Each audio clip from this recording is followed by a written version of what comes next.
Fruity Love Filter is a filter box plugin, and what I mean by that is there are 8 banks of filters. You can have up to 8 of them, and they each have a bunch of different kinds of filters in them. You can select a filter type. For example, maybe on the first bank, we have a low pass. And then on the second bank, we can choose perhaps a band stop filter. We can enable it, and we can also route audio to it. And we can turn off the output of the first filter bank. So the bank will now go from 1 to 2. And now we can automate these 2 things, and we can very quickly make something very cool. In this video, we're going to talk about routing, getting the signal to go where you think it's going to go, and understanding just where it's at and what's happening to it. We're also going to jump into some of the basic controls of the plugin, as well as cover a couple of hiccups that I commonly see and cause people to even believe the plugin has a bug or a problem. So let's dive right into it. So the first thing is, let's cover the big hiccup that I see people run into, and that is Fruity Love Filter. When you open it up, if you come over here to this little down arrow, it's got a note input option. If you turn that on, when you play notes, it's not going to trigger the synth. So if you're playing a synthesizer and you suddenly open this through a MIDI controller, it may all of a sudden become unresponsive. And the reason is there's a series of patterns that you can actually use to trigger.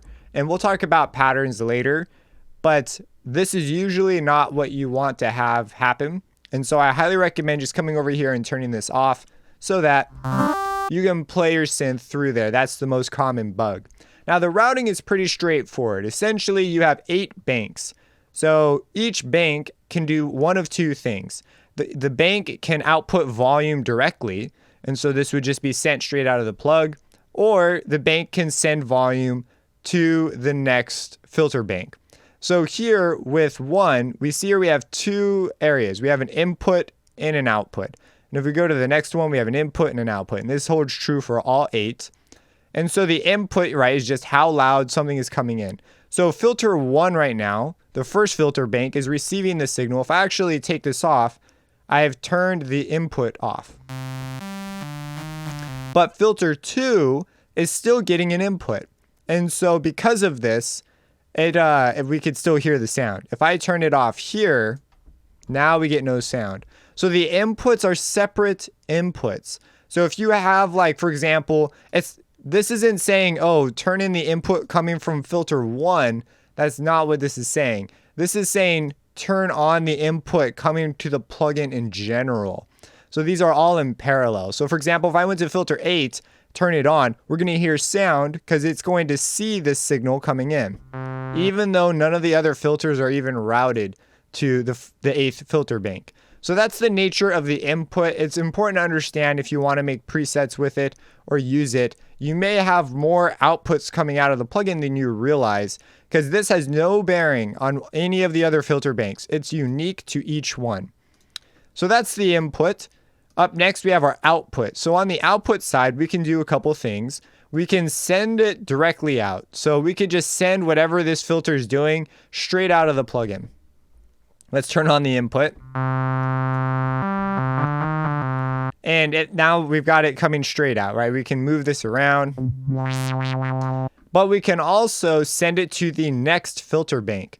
And you're going to notice there's a positive and a negative. All that means is that you can phase flip your signal. So if we have it positive, right, it's going to have positive. It's going to not be phase flipped. And if we flip it, it's going to go the other way. And if you look up here at the top, when we have it positive, this is the direction it's going downwards like this. But if we go down,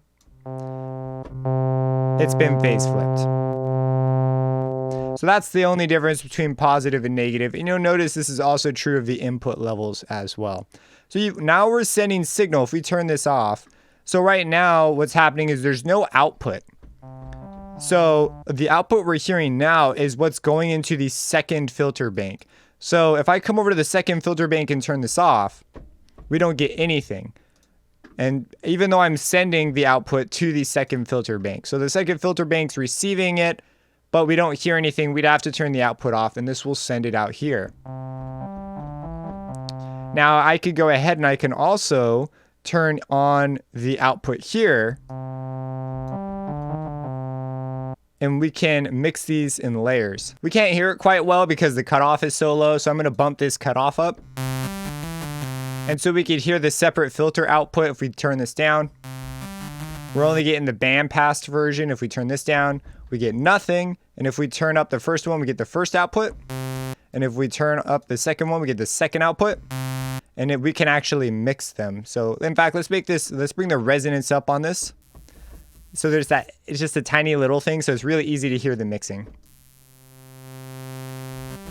So you could take multiple banks out and sort of mix them together to the way you would like. So you could do it in parallel, this is basically what this translates to, or you could do it in series and you would just turn these off and send them to the next one. And on the final filter, you would send that out instead. So that's how you would set up the routing here. There's also the ability to pan these outputs if you would like to do so. So you could pan left, pan right.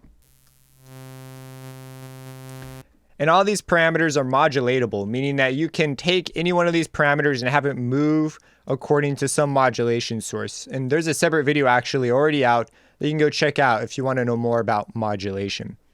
Now you can solo the bands individually. Maybe you want to hear just what band 2 is doing. If you just right click on the little solo button up here, the enable bypass button, now band 2 is soloed. So despite band 1 having an output, we only hear band 2. If we right click again, we hear all the outputs. So you're able to solo the different filter banks, which is great. So you can hear exactly what's happening in more complex setups. And that is routing and basic signal flow with the Fruity Love filter, as well as a basic pitfall that I see a lot of people run into. If you have any questions about this, let me know. Subscribe and hit that bell icon for future videos, and have a blessed day.